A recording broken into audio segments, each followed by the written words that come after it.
Did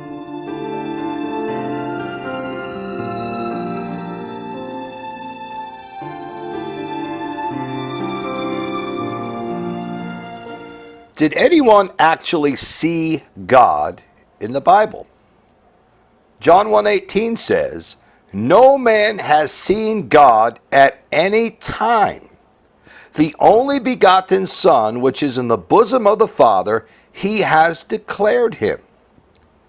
Colossians 1:15 states that Jesus is the image of the invisible God, because Jesus was conceived and born through the Hebrew virgin as the physical image of the invisible God. No verse of inspired scripture ever says that Jesus literally existed as the image of the invisible God or an invisible form of God prior to the incarnation. Dr. James White and other prominent Trinitarians have said that God the Father cannot be seen by men, but the Son could be seen by men in the Hebrew Scriptures and after his virgin birth. However, even the earliest Christians who were taught by the apostles themselves believed that the God who became the Son was not seen before his virgin conception and birth.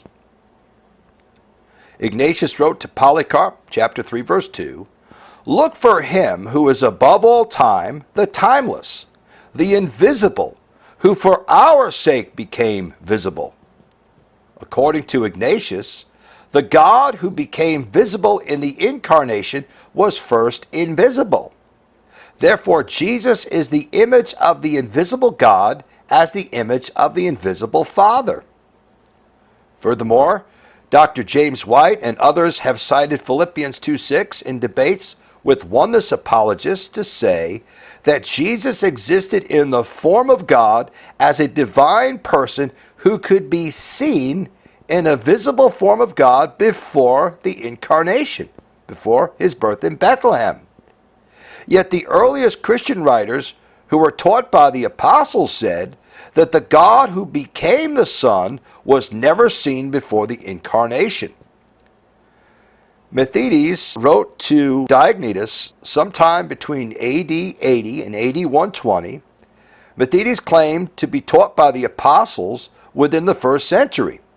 Methodius wrote to Diognetus, chapter 11, "He who is from everlasting is today called the Son." According to Methodius, the God who existed from everlasting is today called the Son. Therefore, the Son did not exist as a Son who could be seen until today. Methodius' teaching is in harmony with Hebrews 1:1 and 2, which says that God spoke to the Israelites by the prophets, has in these last days spoken to us by his Son. Hence, God did not speak through a Son until the last days. The Apology of Aristides was written about 25 years after the death of the Apostle John, about AD 125. Aristides wrote in chapter 1, "I say then that God is not born, not made, an ever-abiding nature without beginning and without end, immortal, perfect, and incomprehensible, form he has none." Aristides wrote nothing of an alleged God the Son, who later Trinitarians say pre-existed in a pre-incarnate form of God. Aristides clearly said, form he has none. God does not have a form. Since Aristides wrote that God is not born and form he has none, we know that the earliest Christians did not believe that a God the Son existed in a form of God before the incarnation.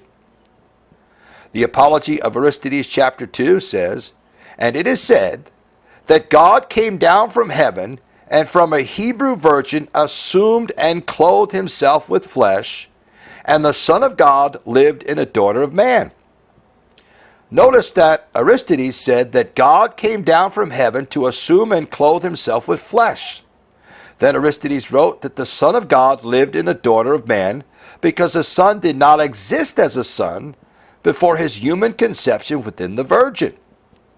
When we link the theology of Aristides chapter 1 with chapter 2, we find that God never existed in a form of God, because Aristides wrote about God saying, "Form he has none." Then the invisible, formless God came down from heaven, and from a Hebrew virgin assumed and clothed himself with flesh. That is when the Son of God was conceived within the virgin to live in a daughter of man. Therefore, the earliest Christian writers never stated that a God the Son existed in the form of God before the incarnation. Methodius said, "He who is from everlasting is today called the Son." So the earliest Christian witness did not believe in a timeless, eternal Son. They believed that the He who is from everlasting, the everlasting God the Father, is today called the Son via the incarnation. Wherefore, Jesus is the image of the invisible God as the image of the invisible Father. Deuteronomy 5:4 says that Jehovah spoke to you face to face at the mountain from the midst of the fire. But Deuteronomy 4:12 states, "And Jehovah spoke unto you out of the midst of the fire. You heard the voice of the words, but saw no similitude. Only you heard a voice." Therefore, the words face to face must be a Hebrew idiom for closeness or nearness to the divine presence, rather than visually seeing God face to face. No man has seen God at any time because God is invisible. So the expression face to face in the Hebrew Bible has to be a Hebrew idiom for being close or near to God.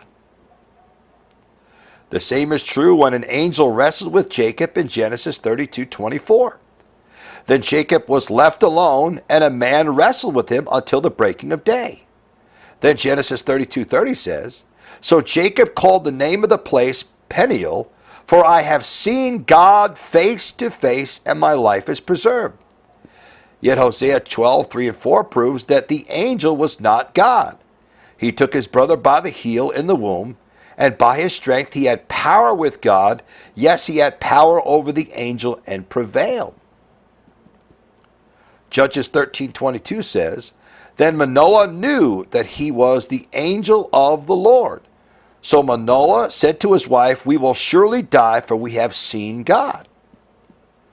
Exodus 33:11 says, "Thus the Lord used to speak to Moses face to face, just as a man speaks to his friend." However, Deuteronomy 5:4 says, "Jehovah spoke to you face to face at the mountain, Mount Sinai, from the midst of the fire." We know that the Israelites did not literally see God face at Mount Sinai. For Deuteronomy 4:12 says, "And Jehovah spoke unto you out of the midst of the fire.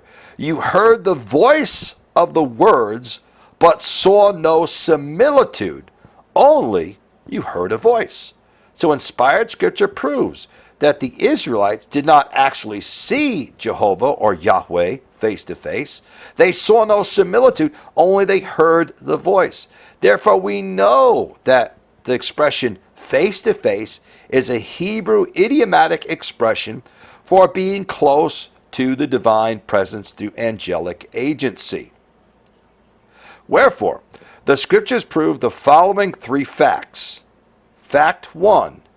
No man has physically or literally seen the invisible God with the naked eye. Fact 2. The words face to face are clearly a Hebrew idiomatic expression for closeness or nearness to the divine presence. And fact 3. Some holy men of God saw visionary images of God that were not physical. If you've enjoyed this video, subscribe to our new YouTube channel or visit us on the web at apostolic christian faith.com. Lord bless.